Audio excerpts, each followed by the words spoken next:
जय हिंद साथियों, आप देख रहे हैं सफर आपके साथ न्यूज। इस वक्त हम मौजूद है दिल्ली के मॉडल टाउन विधानसभा में और हमारे साथ मौजूद है यहाँ से स्थानीय विधायक अखिलेशपति त्रिपाठी जी। आपको बता दें, पिछले कुछ समय पहले उनकी कार दुर्घटना में बड़ा एक हादसा हुआ था जिसमें वो पूरी तरह से जख्मी हो गए थे। बावजूद उसके वो आज जनता के बीच हैं, पहले से सुधार है। आइए हम उनसे जानते हैं कि उनकी अब क्या स्थिति है और किस तरह से वो लोगों के बीच में आ रहे हैं। त्रिपाठी जी, स्वागत है आपका। धन्यवाद आपका।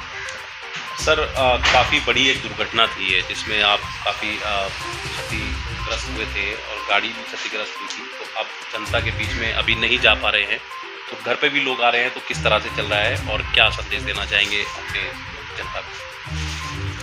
अभी भी मैं घर पे स्वास्थ्य लाभ ले रहा हूँ जो भी, लेकिन घर पे आते हैं जो उन लोगों की बैठ कर के सुबह में 10 बजे से लेकर के लगभग 12 बजे तक और शाम को 6 से 8 उनको मदद करने की कोशिश कर रहा हूँ। इस दौरान एक बात को लेकर बहुत आहत हूँ कि आदर्श नगर थाने के अंतर्गत आने वाला लाल बाग क्षेत्र लगातार क्राइम का अड्डा बना हुआ है। लगातार पिछले 2-3 दिनों में 2 मर्डर और एक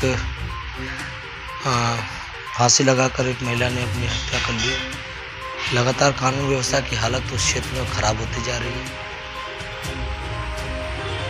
केंद्र सरकार के अंतर्गत पुलिस आती है और मैं दिल्ली के पुलिस कमिश्नर से कहना चाहता हूँ, निवेदन करना चाहता हूँ कि कृपया इस पर अपना ध्यान दें। यहाँ कानून व्यवस्था की हालत बहुत ख़राब है। माननीय सांसद यहाँ के श्री हर्षवर्धन जी यहाँ के थाना डिस्ट्रिक्ट लेवल कमेटी के चेयरमैन हैं, जो पुलिस उनके अंतर्गत आती है। उनसे निवेदन है कि कानून व्यवस्था की हालत ख़राब है, उस पर ध्यान दें।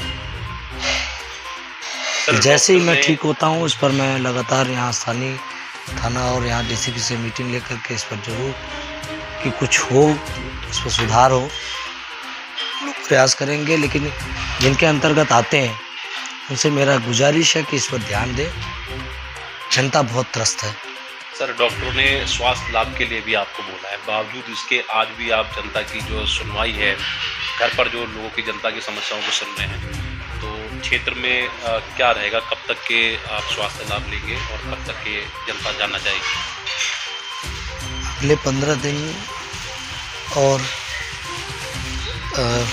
रेस्ट लेना पड़ेगा। अभी बहुत सारा सर में आप देख रहे हैं कि अभी घाव की स्थिति बनी हुई है और मैं लोगों से यही कहना चाहता हूँ कि आप सबकी दुआओं से, ईश्वर के कृपा से आज मैं आपके बीच में हूँ।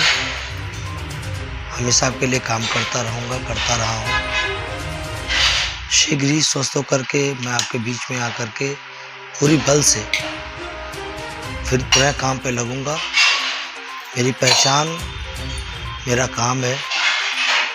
हमेशा आपके लिए दिन रात काम करने का काम करता रहा हूँ और आपने दुआएं दी कि आज आप इतनी बड़ी दुर्घटना के बाद उससे उबर पाया हूँ। मैं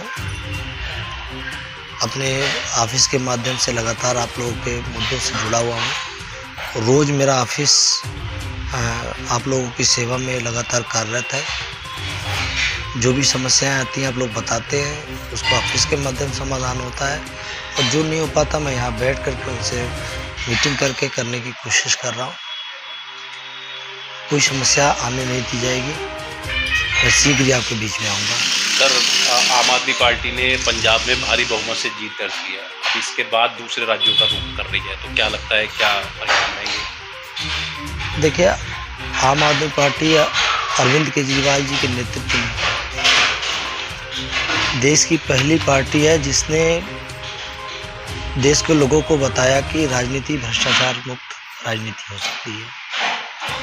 आज आप पंजाब में देख रहे हैं कि आदरणीय अरविंद केजरीवाल जी के पद चिन्हों पर चलते हुए, दिल्ली सरकार के पद चिन्हों पर चलते हुए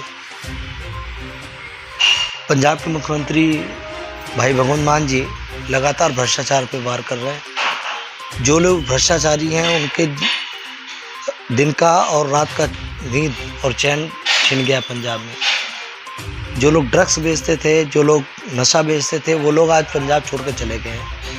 आज अरविंद केजरीवाल जी के नेतृत्व में देश के लोगों को ये पता चला कि राजनीति में शिक्षा एक मुद्दा हो सकता है लोगों के लिए, स्वास्थ्य लोगों के लिए एक मुद्दा हो सकता है राजनीति का।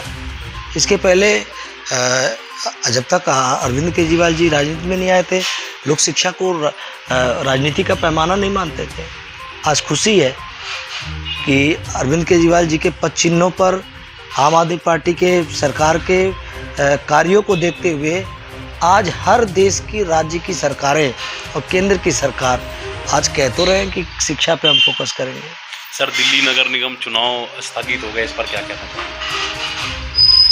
इस पर हमारे मुख्यमंत्री आदरणीय अरविंद केजरीवाल जी ने सब कुछ कह दिया कि इतना डर तो तभी होता है किसी पार्टी में, भारतीय जनता पार्टी में इतना डर काहे को है कि चुनाव टाल रहे हैं। इतना डर तो तभी होता है जब काम नहीं करता कोई, जब ये पता चल जाता है किसी को भी जनता ने उनको नकार दिया है। आज फिर मैं आदरणीय अरविंद केजरीवाल जी की लाइनों को दोहराना चाहता हूँ कि भारतीय जनता पार्टी को हिम्मत है तो दिल्ली में चुनाव करके दिखाए। ये चुनाव से क्यों भाग रहे हैं? लोकतंत्र की हत्या कर रहे हैं। हार रहे हैं तो चुनाव नहीं होने देंगे। वो बचपन वाली कहानी सुना है कि कोई बैट बॉल खेल रहा है और तो पता चला कि हार रहा है तो बॉल ही चुरवा दी, छिपा दिया। तो भारतीय जनता पार्टी इस तरीके की बचपनाना हरकत कर रही है नगर निगम के चुनाव को टाल के। इनको अगर इस तरीके का कोई बदलाव करना था, एकीकरण करना था, कोई वार्डों की संख्या कम करनी थी, इनके पास 5 साल का समय था। पीछे 10 साल भी ये थे, 15 साल हो गया, ये कर लेते। इनको रोक कौन रहा था?